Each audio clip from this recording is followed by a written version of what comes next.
Her perfume hit me before her voice did. Faint, familiar, like something I'd buried years ago but never fully escaped.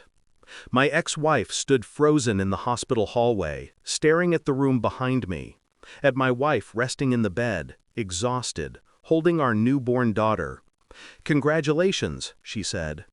Her tone was soft, but her eyes, they widened, drained, as if she'd seen a corpse sit up.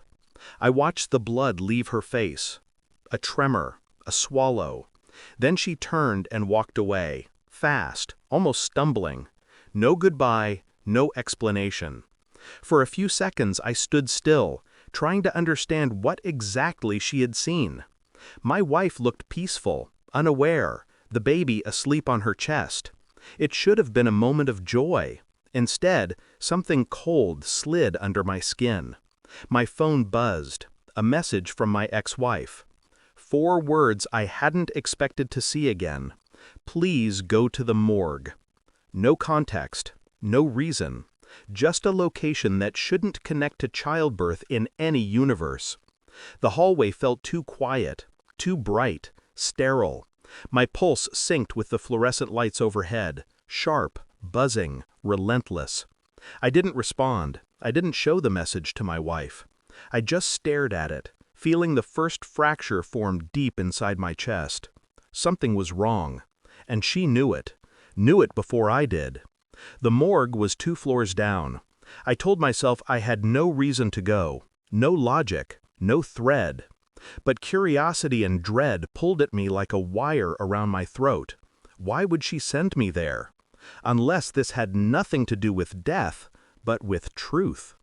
My ex-wife and I hadn't spoken in 2 years. Our divorce was clean, quiet, civilized on the outside. Inside, it had been a slow erosion. Distance, secrets, locked phones, work trips that didn't feel like work.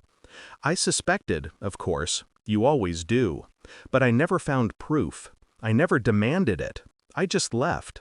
A part of me hated how one message could reopen a wound I pretended was scar tissue. As I walked back into the maternity room, I observed my wife differently. The small signs, the things you ignore when love clouds instinct. The baby's hair, too dark. The timing of conception, slightly off. The friend she swore she wasn't close to anymore, who didn't show up once today.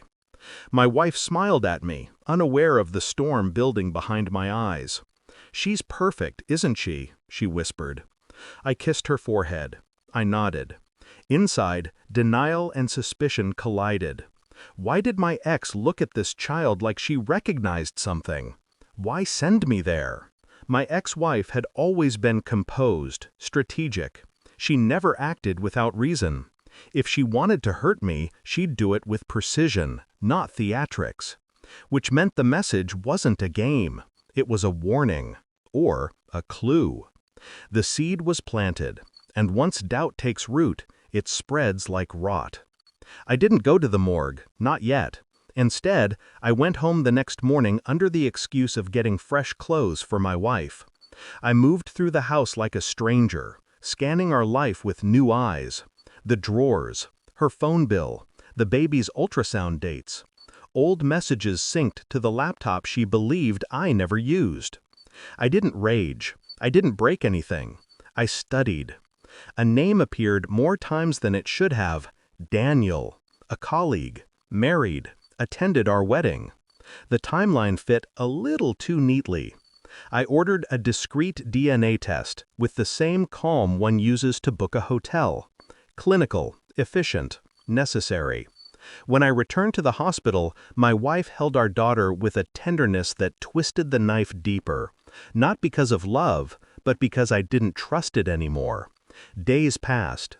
I visited the morgue at night, when the hospital was almost silent. The attendant knew my ex-wife's name. She had stopped by earlier, left an envelope for me. Inside, a birth record, a date, a name I recognized. My ex-wife had given birth 6 months before our divorce was finalized. A child I never knew existed. A child that wasn't mine. Everything aligned with a sickening click. I wasn't the only man fooled. The DNA results arrived a week later. I sat at the kitchen table before dawn, the city still asleep. Not mine. Not even close. The same hour the results came in, I drove to see my ex-wife. She opened the door as if she'd been waiting. No makeup, no armor, just exhaustion etched into her face. "You understand now," she said quietly. I didn't answer. I didn't need to. She wasn't there to gloat. She was there to confess without saying the words. "We were played," she whispered, "by the same person." Her eyes glistened, not for me, but for the humiliation we both shared. I left her with silence. My wife was feeding the baby when I returned. Warm lighting, domestic peace staged like a scene for someone naive enough to believe in it. I placed the DNA report on the bed beside her. No words, no accusations. Her face drained exactly the way my ex-wife's had in the hallway. She shook her head. You tested her?" I looked at the child. Small, innocent. But innocence doesn't erase betrayal. "I already know," I said, voice flat. "And so does he. I sent him the results before I came here." Her breath caught. The phone she'd hidden under the pillow buzzed. One message. One word she couldn't hide. "Please." She crumbled. I didn't touch her. I packed quietly. Deliberate. Controlled. The only sound was her sobbing, echoing off the nursery walls like a confession too late. People think revenge is loud, shouting, breaking, chaos. Real revenge is silence. I didn't fight for custody. I didn't argue. I walked out with everything I came into the marriage with: my name, my clarity, my self-respect restored.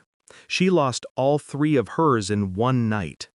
Outside, the air felt sharp, clean, honest. For the first time in years, I wasn't pretending. Love didn't fail me. I failed myself by trusting the wrong person twice. I won't make that mistake again. Some truths don't heal. Some truths free you by cutting deep enough to sever the chain. And I walked away with the wound still open, because pain is better than living blind.